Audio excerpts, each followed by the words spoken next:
So in the previous video we covered the graphs of y equals sine x and y equals cosine x. In this one I'm going to be covering the other four graphs. And before I get into those, I sort of want to remind you of what they are.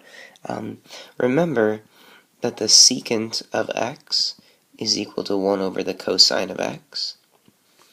Remember that the cosecant of x is equal to 1 over the sine of x.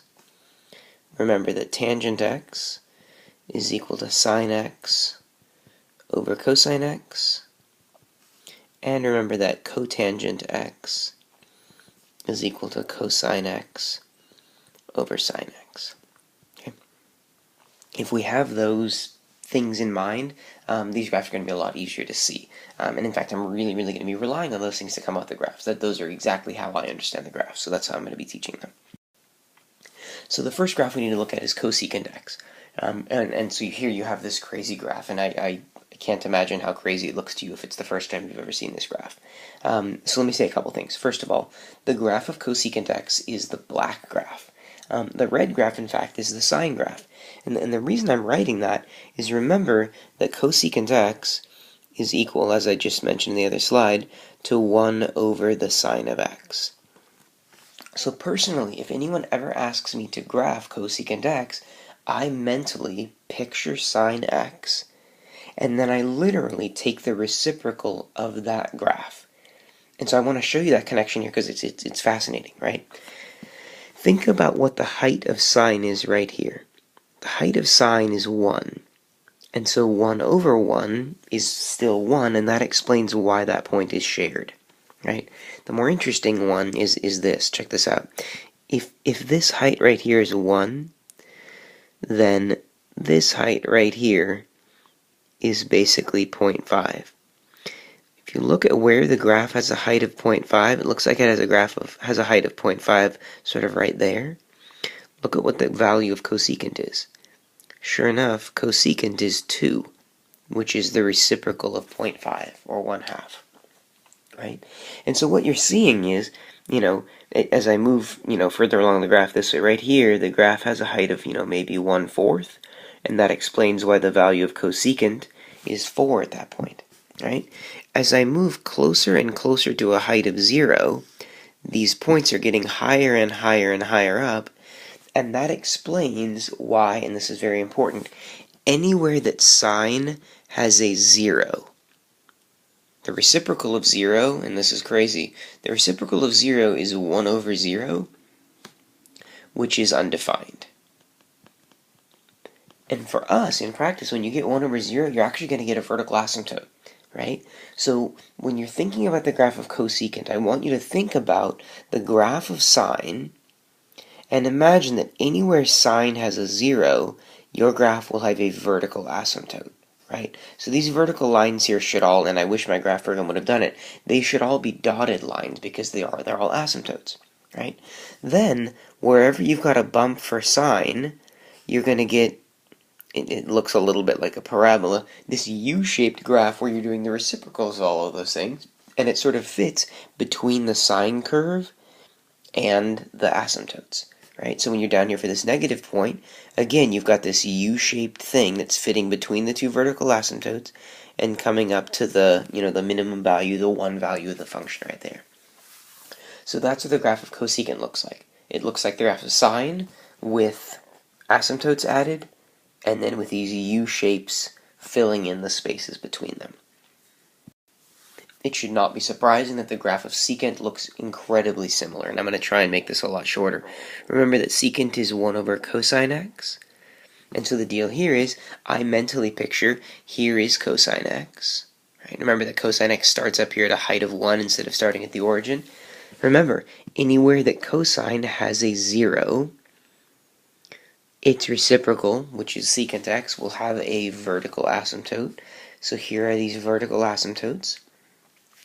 And then anywhere that's in between, you've got sort of a U-shaped graph that's filling the space going towards the two asymptotes and meeting at that minimum value there.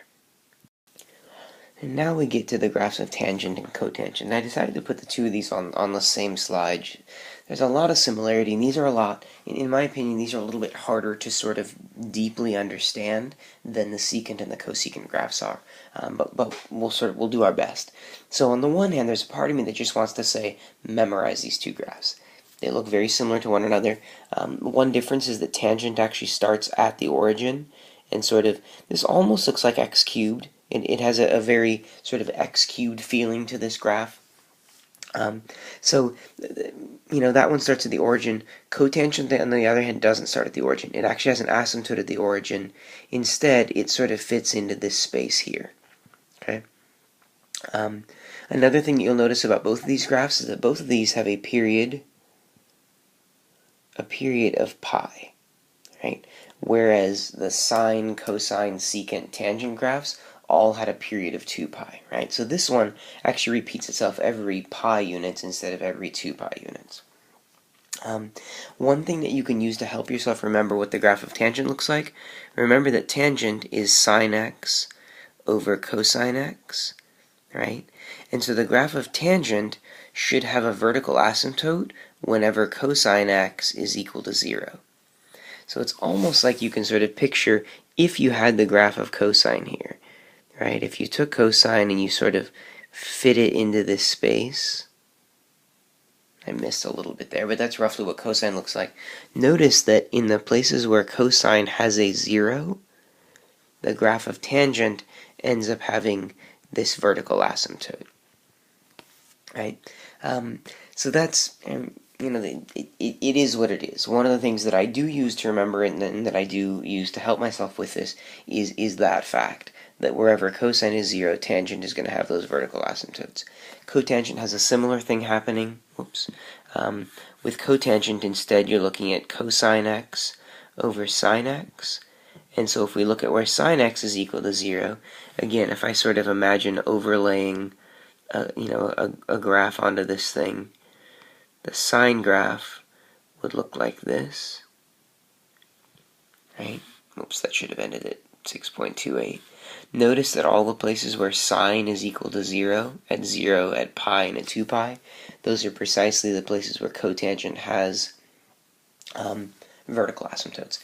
So, truth be told, I really feel like secant and cosecant, you can sort of figure those ones out from the graphs of sine and cosine. With tangent and cotangent, it really does rely a lot more on memorization. So, draw these graphs, write them down carefully, do what you can to memorize them. Now, in the last two slides that I have, the last two examples I have, I do have to mention these graphs can be shifted and stretched and all those things, just like sine and cosine can. With that said, I really feel like they do a lot less of it than they do with sine and cosine.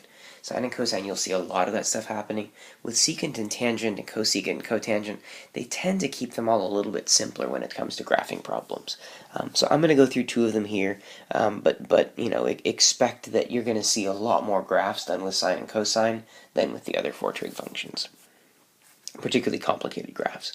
So I'm going to go through this one sort of using the same methods that I did for the sine and cosine problems. So first things first, we sort of think about what happens with equilibrium, right? So equilibrium is being shifted down by 2. So instead of having my x-axis sitting here, it's almost like the x-axis is sitting down here at -2. This is sort of, the line around which my function will be balanced, right? Next up, how far up and down does this function go? Well, secant is sort of off the charts. It goes up towards -infinity, it goes down towards -infinity. But still, this 3 does give us a sense of the fact that this graph will go up 3 and down 3, and sort of, these values are going to be important, right? So here they are. Now my next thought is, okay, what is secant supposed to look like? Secant is supposed to look like 1 over cosine. So there's a big part of me that wants to say, okay, let's fit cosine onto this graph, right? So I would look at this and say, okay, well, this height here is 6, so that same distance, maybe coming out to about there, this is right about, and actually I'm going to put it down here with my new fake equilibrium, and this is about where 2 pi is. So halfway this is about where pi is. Halfway this is about where pi over 2 is. This is about where 3 pi over 2 is. And all those should technically be up here on the real x-axis, but whatever, this is just a sketch. Now, the graph of cosine is supposed to go like this. It's supposed to start out up at the top. It's supposed to go down to here, and then up and back over again, right? So the places where I hit 0 are supposed to be here and here, so those are going to be the vertical asymptotes. So I have a vertical asymptote at pi over 2, and another one here at 3 pi over 2, right? Because those were where the cosine graph hit equilibrium, those are effectively the zeros, and those are where the vertical asymptotes go, right? So it may even be helpful for us to sort of draw in, this is what cosine is supposed to look like. And that way, when I look at trying to do the reciprocal of that, I can just sort of imagine, well, okay, this portion is going to fit into this space, right? This one here is going to come to this value here, so it'll sort of go up to here and over towards the other vertical asymptote. And this one here will do this and go up towards the other vertical asymptote on the other side. And that's my sketch of this graph. I hope that makes sense. I mean, I know this is complicated stuff. Very, very often these types of problems are going to end up sort of being, matching problems or multiple choice on the AP exam. So, keep that in mind. My last example is a graph of tangent. I'm looking at negative 0.3 tangent x plus 2. First I would say, do you remember what the graph of tangent is supposed to look like? What I hope you remember about tangent is that it kind of looks like x cubed, and on top of that, where are these vertical asymptotes? Right? These vertical asymptotes happen at pi over 2 and at negative pi over 2. Right? So for the graph of this one, I'm kind of envisioning, okay, well, maybe this over here is where pi over 2 is. This back here is negative pi over 2. So I've got my vertical asymptotes here. This is sort of those are the bounds into which this function has to kind of fit. Then my tangent graph usually fits right through here, right? So what happens if I shift this up by 2? Well, that means that my origin is effectively going to be sitting up here at 2, right? And my graph should sort of fit through that space, right? Now what does the negative 0.3 do? Well, one, it sort of vertically squashes it and it flips it upside down. So I'm looking at this graph looking something like this. And my goal there was to make it a little bit less steep. It would have been more steep before. I made it a little bit less steep because of the 0.3, and I made it negative. I flipped it over because of the negative that was in front. So that's my sketch. That's my rough idea of what this graph looks like.